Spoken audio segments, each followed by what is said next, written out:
Hi, I'm Gabby from mythesiscoach.com, and today I want to deal with the topic of voice in academic writing.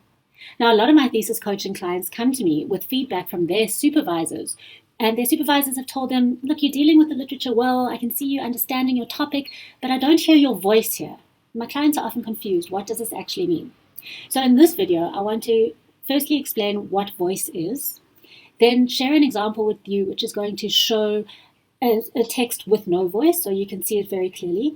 And then thirdly, share a strategy with you, a very easy, simple strategy that you can implement to make sure that your voice is coming out in your writing loud and clear.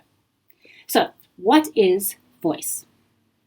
Voice in your academic writing is the way that you ensure that your reader can hear you in the text. Your reader wants to see not only that you're able to summarize what other people have said or share data, but rather that there is a competent and confident writer behind the text who has put it all together in particular ways, which shows their expert status and puts that across to them. So voice is you in your text. It's the things you put there that helps the reader recognize you as the writer.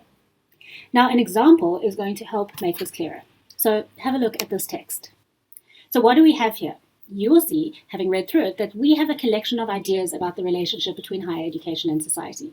So this writer has told us what Barnett says about it, what Collini says about it, and what Minogue says about it. And all those ideas from these authors do relate to higher education and society. So they are related. But do we have any idea what the writer thinks? Can we see the writer anywhere in this paragraph? I would say no. We can only see what these three people have said. So here is a great example of a text with no voice. So your question might be, well, thanks, Gabby, but how do I actually make sure my voice is in there? And there are various ways, but the one I want to share with you today is an acronym. So it's PEE. Very poorly named acronym if you want to put it together, but it's the PEE strategy. The first P stands for point. And the idea here is at the beginning of a paragraph, you state your point, the point that you are trying to make in that paragraph. The first E stands for evidence, and this is where you're sharing evidence to support that point that you have made. And the second E stands for explanation, and that is where you explain what the point was of sharing the evidence that adds to the point. So PEE, point, evidence, and explanation.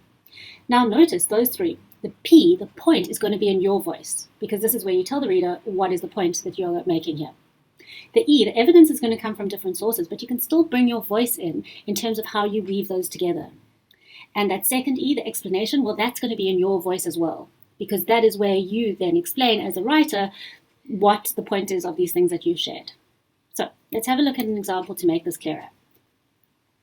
So notice here, this opening sentence is our point. South Africa struggles with a lack of qualified, skilled engineering professionals. So that is the point here. And can you see it's not referenced? This point, you can see, was made by the writer. It's in their voice. All right, here we have some E, some evidence from a bunch of sources. There's some more E, some more evidence from another source. That evidence is supporting that point that was made in the opening sentence.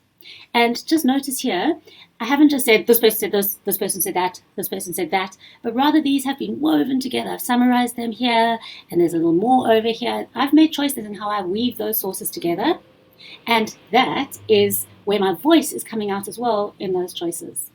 And the last E there is that explanation. It's like a little so what? We are so. Well, the result of these factors is that engineering graduates are highly sought after across all disciplines, etc., etc. There's the explanation.